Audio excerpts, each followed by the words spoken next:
Everyone, give it up for Tim Bentley.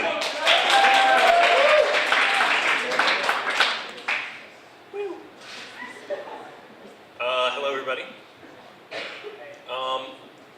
So, there's an old stereotype about people who read comic books, which is that they're nerds. And I think in recent years that's kind of started to go away with like the Avengers and the Dark Knight being so popular. And I think that's really unfortunate, because I think 1950s bullies really had a point. Comic books are for dweebs. Because like, if you look at it, supervillains on the whole are way more inspiring than superheroes, excuse me. Because like, supervillains actually worked for their powers, and superheroes just got it handed to them. Like, take SpiderMan, for instance. Peter Parker was just like a rando high school guy who went to a science lab and got bit by a spider. And then he got to be Spider-Man. He didn't deserve that. Peter Parker's only real superpower is poor lab safety. And then like, who does he fight? Dr. Octopus is a physician. He built his own robo-arms in his basement. That's inspiring. I don't care what side you're on. And then I'm supposed to be happy when Peter Parker punches him 1,000,000 times in the face? It's ridiculous. In real life, the only time I've seen a high school kid punch a doctor is when my cousin ran out of Oxycontin. And nobody was cheering then, so why are we on Spider-Man's side? Or like, take Superman. The answer to the question, why does Superman get to be Superman and not me, is literally because his family is better than yours. What kind of BS is that? I thought this was America, and yet for some reason we're all supposed to cheer for the dude whose origin story is the same as King Henry VIII, but plus spaceships? It's ridiculous. And then like, who does he fight? His supervillain is Lex Luthor, who is just some bald guy who decided to fight Superman. He didn't have to. That is inspirational. Lex Luthor is the Rudy of supervillains. Every day he wakes up and it's just like, oh yeah, you know that guy who can just pick up the whole earth and throw it into the sun whenever he feels like it? Me and my bald ass are taking him down. I don't care what you say. Just inspirational. And I think that's really why comic books are for, you know, dweebs. Like, your average loser in like his blue pants and his big glasses, reading Spider-Man comics on the toilet. He doesn't want to hear that like, you gotta work hard to achieve your dreams. He wants to hear that if he just like hangs out for long enough, eventually he's just gonna turn into a superhero. And so, I think that's why comic books are so popular. It's like classic wish fulfillment. Because in real life, the Lex Luthors and the Doc Ocks of the world, you know, they win, they put in the work. And so that's why I'm voting for Bernie Sanders.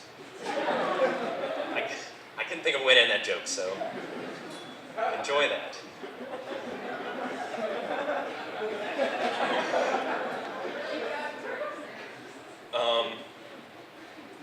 Why do strip clubs get mad when I take my clothes off? There's all these extra rules they didn't tell me.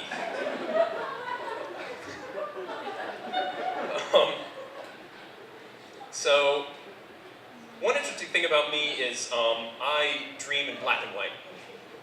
Which, yeah, it sucks, right? But it's not just that like the color of my dreams are black and white and then they're normal dreams. It's like the subject matter is black and white too. Hang on. There's no Kleenex up here. Things are going wrong. All right. Don't judge me.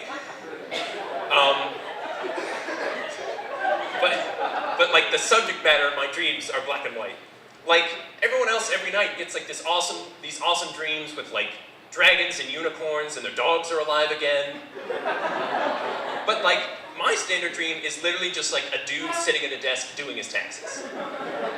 Like one time he went for coffee and I woke up. It was too exciting. But like, it stinks because like the one exception to this rule is like I do sometimes dream in color, but it's always whenever I just like fall asleep for a second in like the late afternoon.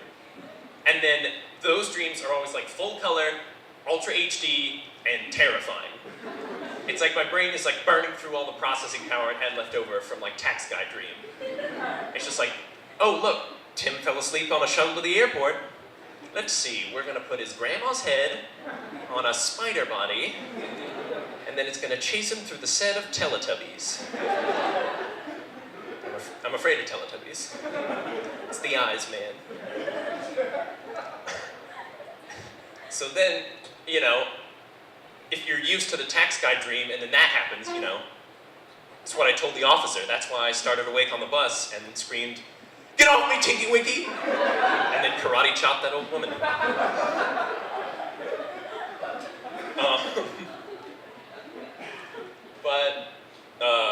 One weird thing about my black and white dreams is it's given me a strange superpower, which is I can remember black and white movies weirdly well.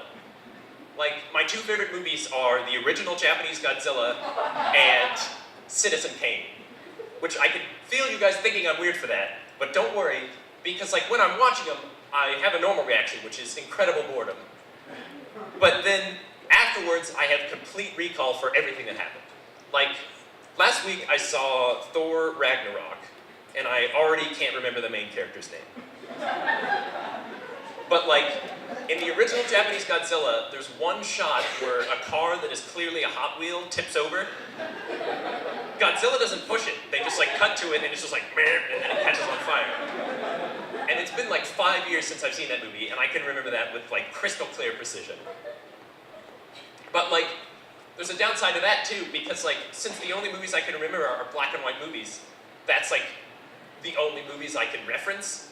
Which like, I don't know if you guys have ever tried that, but it makes you look like a huge douche. It's like, I'll be at Taco Bell with some friends or something, and someone will like drop a burrito, and I'll just be like, "Oh, that's passingly similar to Citizen Kane when he dropped the snow globe that represented his childhood."